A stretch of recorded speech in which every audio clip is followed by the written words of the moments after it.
ಆಧ್ಯಾತ್ಮಿಕ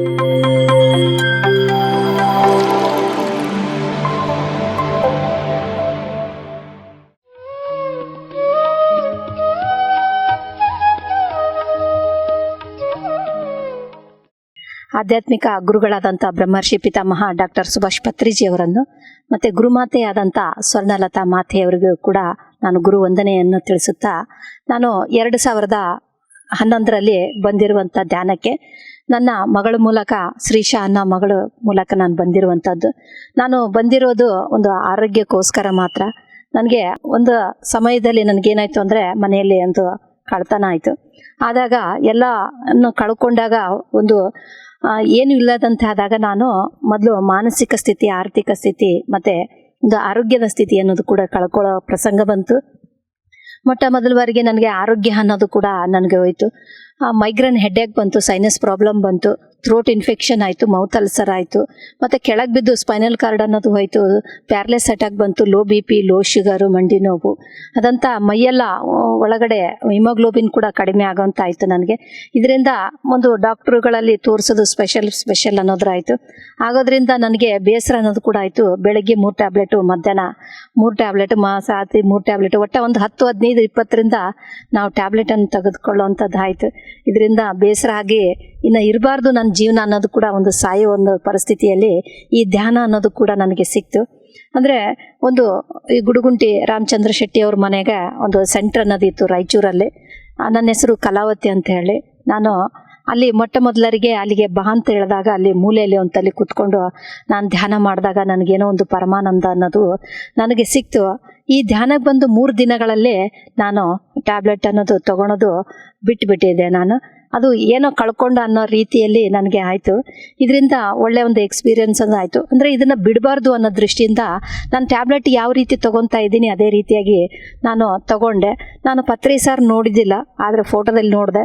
ನಾನು ಅವರಿಗೆ ಲಾಸ್ಟ್ ವಾರ್ನಿಂಗ್ ಕೊಟ್ಟೆ, ಇದು ಲಾಸ್ಟು ನಂದು ಸ್ಟೇಜು, ಇದು ನನಗೆ ಕಡಿಮೆ ಆದರೆ ನಾನು ಆರೋಗ್ಯದ ಸ್ಥಿತಿ ನನಗೆ ಮುಂದೆ ಈ ಧ್ಯಾನ ಶುರು ಮಾಡ್ತೀನಿ, ಇಲ್ಲಾಂದರೆ ಇಲ್ಲ ಅಂತ ಹೇಳಿದೆ. ಯಾಕಂದರೆ ನಾನು ಜಾಸ್ತಿ ಪೂಜಾ ಪುನಸ್ಕಾರಗಳಲ್ಲಿ ಎಲ್ಲ ಮಾಡೋದ್ರಿಂದ ನನಗೆ ಸಾಕಾಗ್ಬಿಟ್ಟಿತ್ತು. ಏನು ಮಾಡಿದ್ರೂ ಕಡಿಮೆ ಆಗ್ತಾ ಇರಲಿಲ್ಲ, ಮತ್ತು ಅಪೋಸಿಟ್ ಅನ್ನೋದು ಕೂಡ ಆಗ್ತಾಯಿತ್ತು. ಅದಕ್ಕೆ ನಾನು ಇದನ್ನು ಅವರಿಗೆ ವಾರ್ನಿಂಗ್ ಕೊಟ್ಟೆ. ನಾನು ಯಾವ ರೀತಿ ಮಾಡಿದಂದರೆ, ಬೆಳಗ್ಗೆ 3 ಟ್ಯಾಬ್ಲೆಟ್ ತಗೋಬದಲು 3 ತಾಸು, ಮಧ್ಯಾಹ್ನ 3 ತಾಸು, ರಾತ್ರಿ 3 ತಾಸು, ಯಾವಾಗ ಟೈಮ್ ಸಿಗ್ತದ ಆ ಟೈಮಲ್ಲೆಲ್ಲ ಕೂಡ ನಾನು ಧ್ಯಾನ ಮಾಡಿದಾಗ ನಾನು ಮೊಟ್ಟ ಮೊದಲವರೆಗೆ ಒಂದು 98 kg ಇರೋದಾಗ ನಾನು 40 kgವರೆಗೂ ಬಂದೆ. ಇದು 41 ದಿವಸ ಮಾಡಬೇಕು ಧ್ಯಾನ ಮಂಡಲ ಅಂತ ಹೇಳಿದಾಗ ನಾನು ಬಿಡದೆ, ಒಂದು ದಿನ ಬಿಡದೆ, ಹುಣ್ಣಿಮೆ ದಿನಗಳಲ್ಲಿ 24 ಗಂಟೆ, ಅಮಾವಾಸ್ಯೆ ದಿನಗಳಲ್ಲಿ ಮೌನ ಇರೋದು, ಹುಣ್ಣಿಮೆಗಳಲ್ಲಿ ಈ ರೀತಿ ಮಾಡಿದಾಗ ನನ್ನ ಆರೋಗ್ಯ ಕೂಡ ಒಂದು ಸುಧಾರಣೆ ಅನ್ನೋದು ಕೂಡ ನನಗೆ ಬಂತು. ಇದರಿಂದ ನಾನು ಬೇರೆಯವ್ರಿಗೆ ಹೇಳಬೇಕು ಅಂತಂದಾಗ ಎಲ್ರಿಗೂ ಹೋಗಿ ಹೇಳೋದಂತಾಯಿತು. ಇದರಿಂದ ಆರೋಗ್ಯದಿಂದ ಎಲ್ಲ ಥರದ್ದು ನನ್ನ ಅನುಭವಪೂರ್ವಕವಾಗಿ ಆಗಿದ್ದಾಗ ನನಗೆ 41 ದಿನಗಳಲ್ಲಿ ನನಗೆ ಥರ್ಡ್ ಐ ವಿಷನ್ ಅನ್ನೋದು ಒಂದು ಪರಿವರ್ತನೆ ಕೂಡ ಆಯಿತು, ಒಂದು ಆಕ್ಟಿವೇಶನ್ ಅನ್ನೋದು ಕೂಡ. ಮತ್ತು ನಾನು ಎಲ್ಲಿ ಹುಟ್ಟಿದ್ದೀನಿ, ಯಾಕೆ ಹುಟ್ಟಿದ್ದೀನಿ, ಈ ಭೂಮಿ ಮೇಲೆ ನನ್ನ ಮನೆಯಲ್ಲಿ ಕಳ್ಳತನ ಆಗಲಿಕ್ಕೆ ಏನು ಕಾರಣ, ಅದಕ್ಕೆ ಯಾವ ರೀತಿ ಅಜ್ಞಾನ ಅಹಂಕಾರ ಕೂಡ ನನಗೆ ತಿಳಿಸುವಂತೆ ಆಯಿತು. ತಿಳಿಸಿದ ಮೇಲೆ ತಿಳ್ಕೊಂಡು ನಾನು ಅಲ್ಲಿ ಅದನ್ನು ಒಂದು ನೇಚರ್ಗೆ ಒಂದು ಕ್ಷಮಾಪಣೆ ಕೇಳಿದಾಗ, ನನ್ನ ಮನ್ನಿಸಬೇಕು ಅಂತ ಕೇಳಿದಾಗ ಅದರಿಂದ ನಾನು ಹೊರಗಡೆ ಬಂದಿದ್ದೀನಿ. ಹೊರಗಡೆ ಬಂದಮೇಲೆ ಮತ್ತೆ ನನ್ನ ಜನ್ಮ ಎಷ್ಟರವರೆಗೆ ಇದೆ ಅಂದರೆ 2037 ಡಿಸೆಂಬರ್ 30ರವರೆಗೂ ನನ್ನ ಡೆತ್ ಇಯರ್ ಅನ್ನೋದು ಕೂಡ ನನಗೆ ಬರುವಂತಾಯಿತು. ಅದನ್ನು 1 ವರ್ಷದವರೆಗೂ ನಾನು ಅದನ್ನು ಒಂದು ರೀತಿ ಆಯಿತು. ನಾನು ಸಾಯಬೇಕು ಅಂದ್ಕೊಂಡಿದ್ದೆ, ಆದರೆ ಈ ಧ್ಯಾನ ಬಂದಮೇಲೆ ನನಗೆ ಸಂತೋಷ, ಆನಂದ, ಆರೋಗ್ಯ ಎಲ್ಲ ಬಂದಿದೆ. ಮತ್ತು ಕಷ್ಟ, ನಷ್ಟ, ದುಃಖದಿಂದ ನಾನು ಹೊರಗೆ ಬಂದುಬಿಟ್ಟಿದ್ದೀನಿ. ಯಾಕೆ ಸಾಯಬೇಕು ಅಂತ ಕೇಳಿದಾಗ, ಮತ್ತು ಪತ್ರಿ ಸಾರು ಒಂದು ಕನಸು ರೂಪದಲ್ಲಿ ಬಂದಾಗ, ಪಿಚ್ಚಿದಾನ ಅಂತ ಹೇಳೋರು ಒಂದು ತಲೆಗೆ ಏಟು ಹೊಡೆದು, ಇದು ಸಾಯುವಂಥ ಕೆಲಸ ಅಲ್ಲ, ಇದು ನೀನು ಅಲ್ಲಿವರೆಗೂ ಮಾಡುವಂಥ ಕೆಲಸ ಅಂತ ಅಂದ್ಕೊಂಡ್ರು. ಅದು ನನಗೆ ಖುಷಿ ಆಯಿತು. ಏನು ಮಾಡಬೇಕು, ಒಳ್ಳೆಯ ದಾರಿ ಸಿಕ್ಕಿತು, ಊರ್ಧ್ವಂತ ಹರಿಯುವಂಥ ಲೋಕಗಳ ಒಂದು ದಾರಿಯನ್ನು ಸಿಕ್ಕಿತು ನನಗೆ. ಯಾವ ಕೆಲಸ ಅನ್ನೋದು ಕೂಡ ನನಗೆ ಗೊತ್ತಾಗಲಿಲ್ಲ.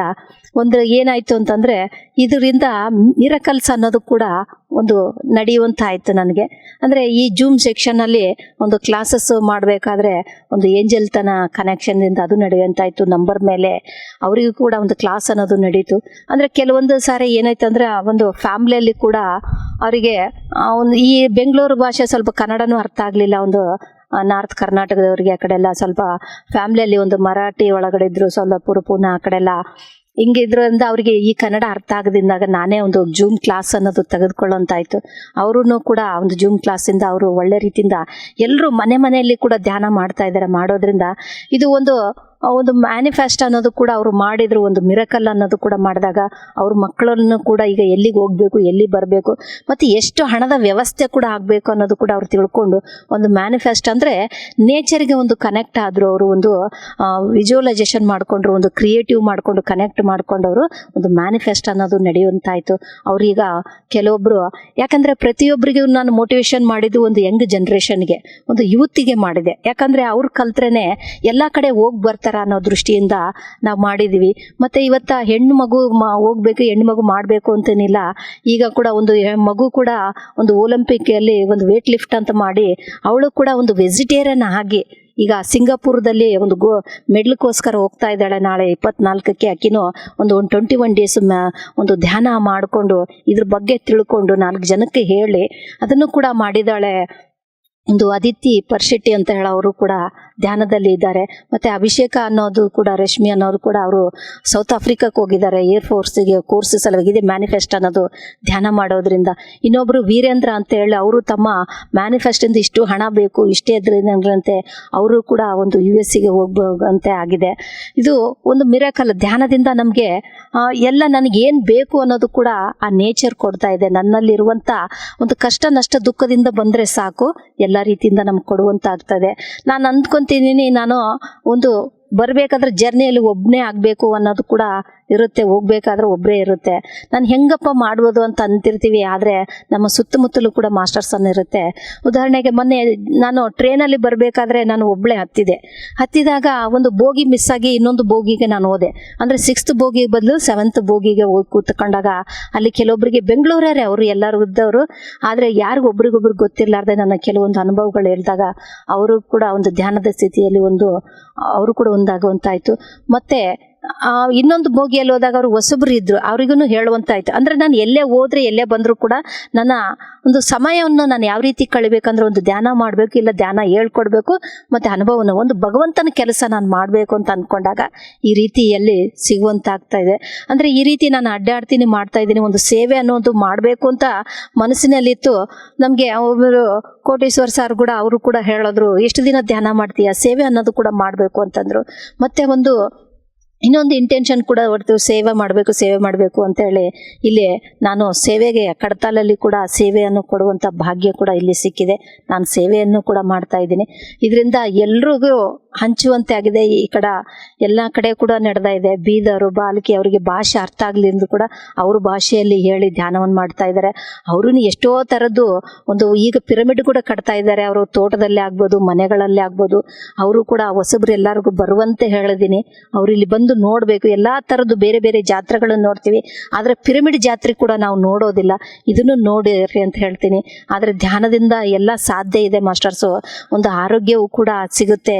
ನಮ್ಗೆ ಏನು ಬೇಕು ಅನ್ನೋದು ಕೂಡ ನನ್ನೊಳಗಡೆ ಇರುವಂಥ ಒಂದು ಆಸೆ, ಅತಿ ಆಸೆ ಅಲ್ಲ, ಇಲ್ಲಿ ಒಂದು ಕೋರಿಕೆಗಳಂತ ಹೇಳ್ತೀವಿ, ಅಥವಾ ಅವಸರ ಏನಿದೆ ಅದು ನನ್ನೊಳಗಡೆ ಇದೆ. ಪರಮಾತ್ಮನು ಕೂಡ ನನ್ನೊಳಗಡೆ ಇದ್ದಾನೆ.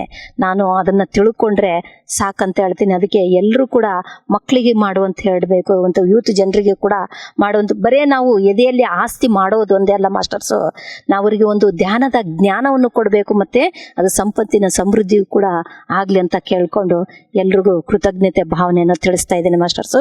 ವಂದನೆಗಳು ಎಲ್ಲರಿಗೂ, ಶತಕೋಟಿ ವಂದನೆಗಳು. Thank you masters. PMC Kannada channel ಅನ್ನು ಲೈಕ್ ಮಾಡಿ, ಶೇರ್ ಮಾಡಿ, ಸಬ್ಸ್ಕ್ರೈಬ್ ಮಾಡಿ ಮತ್ತು ಮಾಡಿಸಿ. ಎಲ್ಲರಿಗೂ ಧನ್ಯವಾದಗಳು.